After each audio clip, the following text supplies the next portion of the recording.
everybody, how are you today? Come back here in my video. In this video, we are focused. We still discuss about English language atau mata kuliah bahasa Inggris.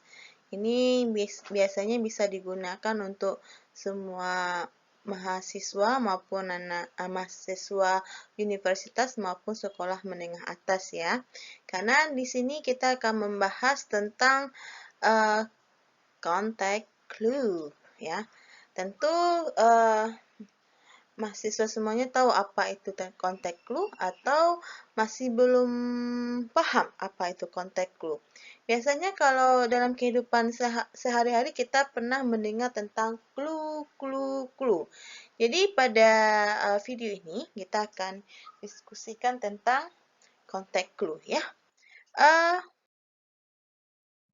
Sebelum kita mulai video kita, bagi mahasiswa semuanya dan semua generasi muda di Indonesia, jangan lupa subscribe,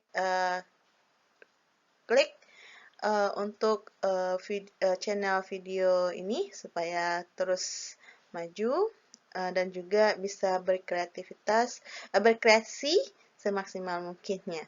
Ya, tidak ada pemaksaan di sini ya, kita demokrasi aja.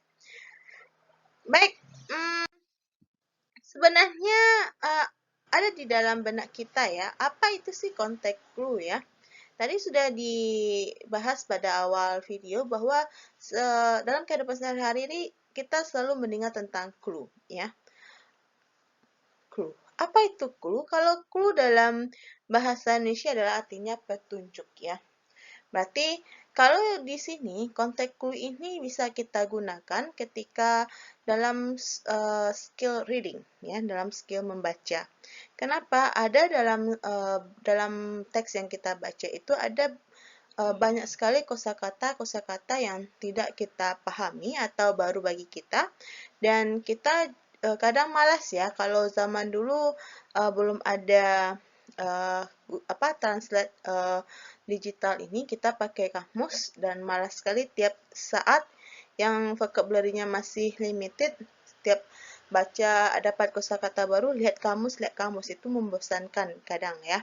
Tapi di sini kita membahas bagaimana triknya supaya kita tidak selalu melihat kamus ketika kita menemukan kosakata baru, yaitu dengan menggunakan clue.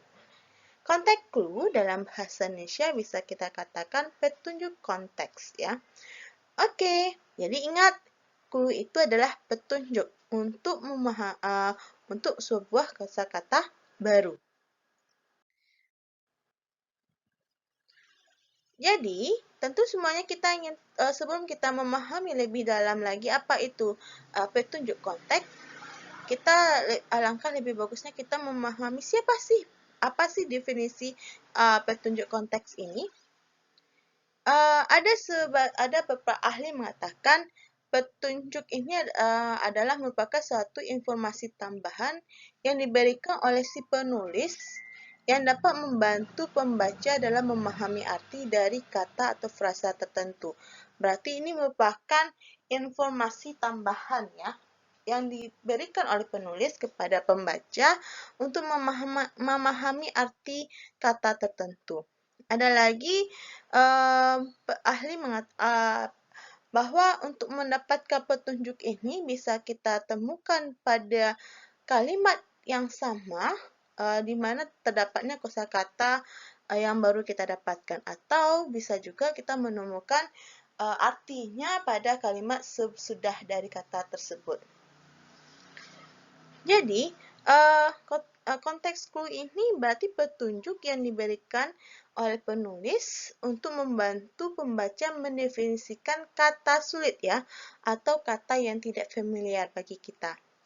Jadi harap diingat bahwa konteks clue ini merupakan petunjuk dari si penulis kepada pembaca itu kita, untuk memahami kata-kata sulit atau kata-kata yang tidak familiar bagi kita sendiri ya. Jadi bisa kita artikan atau bisa kita simpulkan bahwa konteks clue itu merupakan cara yang digunakan oleh pembaca untuk menebak makna kata berdasarkan konteks bacaan. Ya, sebagaimana kita pahami bahwa di dalam bahasa Inggris maupun dalam bahasa Indonesia, satu kosakata itu atau satu kata itu memiliki banyak arti. Ya, banyak arti. Banyak arti ini apa yang mempengaruhinya itu adalah konteks situasi dalam bacaan. Ya, itu yang namanya konteks clue. Jadi, bagaimana pembaca menebak. Di sini menebak ya. Kita menebaknya bukan berdasarkan kamus, tapi berdasarkan pemahaman kita terhadap konteks bacaan tersebut. Lalu pernah terpikir dalam benak kita ya, kenapa sih konteks clue itu sangat penting sekali kita pahami ya? Karena yang pertama itu dapat membantu pembaca memahami kosakata yang sulit, bahkan kata-kata yang baru bagi pembaca. Kita sebagai rakyat Indonesia di mana bahasa Inggris itu bukanlah bahasa pertama atau bahasa kedua bagi kita, itu merupakan bahasa asing. Sedangkan bahasa Indonesia kita aja masih belepotan ya, apalagi bahasa Inggris ya. Makanya banyak sekali kita kadang dalam kehidupan sehari, baik dalam membaca itu kita menemukan kosakata yang sulit dan kosakata yang baru bagi kita. Makanya kita menggunakan konteks clue. Jadi, konteks clue ini juga merupakan sebagai pengganti kamus ya. Kadang dalam kehidupan sekolah, kadang kita selalu bertanya, Bu, apa sih arti kata ini? Bu, ini apa artinya? Ini Bu, apa artinya? Sehingga guru atau dosennya menjadi kamus. Padahal kamus sendiri yang sering dibawa oleh mahasiswa atau siswa itu adalah kamus paket ya, kamus yang kecil. Dan juga konteks clue untuk memperkaya kosakata pembaca. Alasan berikutnya adalah untuk mengetahui bahwa satu kata memiliki makna atau arti lebih dari satu, dilihat berdasarkan konteks bacaan. Ya, di sini kita pahami ya bahwa satu kata itu memiliki meaning-nya yang lebih. Ya, kita bisa mengartikannya berdasarkan konteksnya. Nanti kita bahas apa aja itu. Next, berguna saat pembaca menentukan ide utama dari sebuah bacaan. Ya, kita ketika membaca itu kita tentu ingin mendapatkan apa sih intisari atau topik yang dibahas dalam bacaan tersebut ya. Makanya kita membaca itu bukan hanya sekedar membalikkan halaman, tapi juga ingin mendapatkan atau menambah ilmu pengetahuan. Yang terakhir, itu dapat membantu pembaca ketika kesulitan dalam membuat kesimpulan tentang makna, karena kata-kata yang tidak dikenal dapat membantu menghubungkan titik-titik dengan cara-cara yang sangat berguna. Jadi dengan konteks clue ini kita bisa mendapatkan kesimpulan apa sih arti kata tersebut berdasarkan clue-clue yang ada dalam bacaan tersebut. Baik, kita lanjut. Apa sih? Tentu setelah kita memahami apa itu konteks clue dan kenapa itu penting, tentu selanjutnya langkah kita adalah apa sih langkah-langkah untuk memahami konteks clue ini. Oke, yang pertama ya, lihatlah arti kata-kata lain dalam kalimat yang sama untuk menarik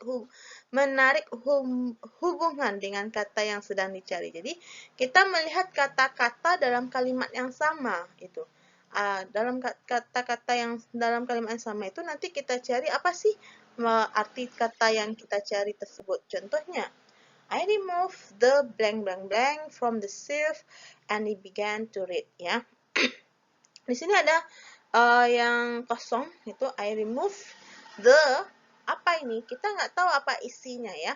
Tapi dari sini kita harus yang kita cari itu adalah yang di tanda tanya ini ya. Apa sih jawaban untuk ini? Untuk mencari jawaban ini, kita cari kata-kata yang ada dalam kalimat ini. Nah, tentu from the sieve and he began to read ya. Jadi ada ini apa artinya? Sieve itu rak dan read itu membaca. I remove the blank blank blank, ada rak. Dan rak itu berfungsi tempat kita untuk rak itu berfungsi tempat sesuatu yang bisa kita baca. Apa itu? Tentu buku ya, salah satunya. Karena biasanya yang ada rak-rak itu adalah rak-rak buku. Bagi mungkin yang masyarakat yang luas, mungkin ada rak majalah juga ada ya. Tapi mayoritas rak yang ada itu adalah rak buku ya.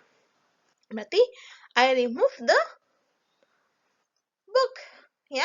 Karena kita mendapatkan clue di sini, rak ini dan read ini merupakan clue untuk menjawab yang kosong ini. Berarti yang kosong ini jawabannya adalah the book. Oke. Kita masuk yang kedua. Perhatikan penggunaan grammar dan punctuation. Tanda baca ya, punctuation. Ada video sebelumnya yang menunjukkan hubungan antar bagian dalam kalimat. Misalnya semikolon, titik, koma, atau koma. Biasanya memberikan kita arti lain dari sebuah kalimat atau kata tersebut. Jadi punctuation ini juga merupakan salah satu tanda konteks clue. Ya. Di sini ada kata Nadia is courage. She does not want to spend money on anything if she can get it free. Nadia is courage. She does not want to spend money on anything if she can get it free. Berarti di sini apa? Kita ingin memahami kata courage ini. Tapi tentu kita memiliki clue. Clue-nya di sini adalah does not ya. Does not tentu itu negatif ya. Apa yang apanya satu lagi? Spend money. Spend money itu menyimpan uang. Terus ada kata free. Dia free ini negatif. Berarti bisa kita katakan clue-nya di sini adalah does not atau spend money and free. Berarti courage ini sama dengan artinya pelit.